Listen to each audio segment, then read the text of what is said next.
तर आपण बघतोय यावेळेस सतेज पाटील आणि शाहू महाराजांमध्ये टोकाचे वाद झालेले आहेत। मधुरी महाराजांनी माघार घेतल्यामुळे सतेज पाटील हे नाराज झालेले आहेत। रणजित माजगावकर आमचे प्रतिनिधी यावेळेस आपल्याबरोबर थेट जोडले गेलेले आहेत। रणजित, आपण बघतोय की सतेज पाटील आणि शाहू महाराज छत्रपतींमध्ये वाद झाल्याचं इथं ऐकायला आलेलं आहे, पाहायला मिळालेलं आहे। काय अधिक सांगाल, सतेज पाटील आता काय भूमिका मांडणार आहेत?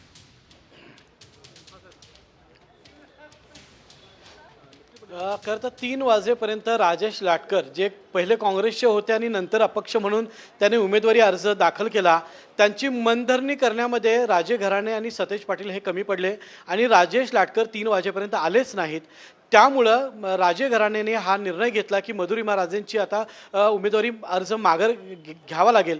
त्यामुळे शाहू महाराज, मधुरी महाराजे आणि मालोजीराजे हे तिघेही आले आणि त्यांनी या ठिकाणी अचानक अर्ज मागं घेतलेला आहे। खरं तर ह्याची कल्पना सतेज पाटील यांना सुरुवातीला देण्यात आली नव्हती। जेव्हा राजघराण्यातले हे 3 सदस्य या ठिकाणी आले त्यावेळी मोठ्या वेगाने आपल्या वाहनातून सतेज पाटील या ठिकाणी आले आणि त्यावेळी महाराज आणि सतेज पाटील यांच्यामध्ये हा संवाद झाल्याचं आपल्याला पाहायला मिळतंय। सतेज पाटील यांचं एवढंच म्हणणं होतं की तुम्हाला माघार घ्यायची होती तर मला सांगायला पाहिजे होतं, कारण मधुरी महाराजे यांना तिकीट देण्यापाठीमागे सतेज पाटलांचा मोठा हात होता। त्यामुळं त्यांना अंधारात ठेवून अशा पद्धतीचा निर्णय घेतला हा सतेज पाटलांना मान्य नव्हता। त्यामुळं सतेज पाटील या ठिकाणी महाराजांसोबत बोलून वाद घातल्यानंतर ते आता या ठिकाणाहून रागाने निघून गेलेले आहेत।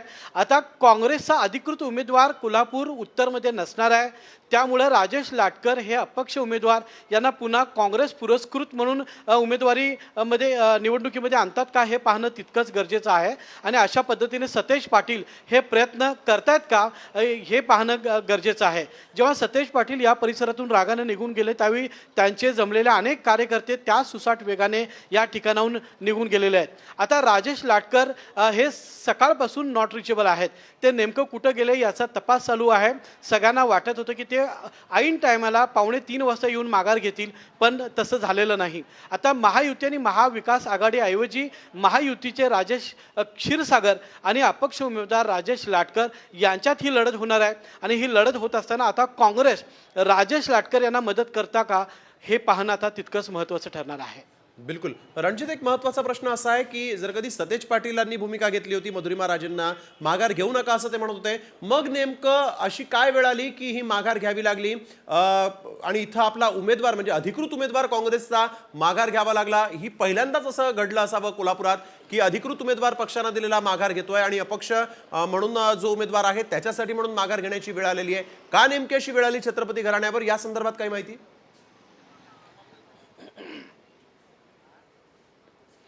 खरं तर कोल्हापूर जिल्ह्यात आणि पश्चिम महाराष्ट्रामध्ये सतेज पाटील यांनी मोठ्या प्रमाणात काँग्रेस वाढवलेली आहे।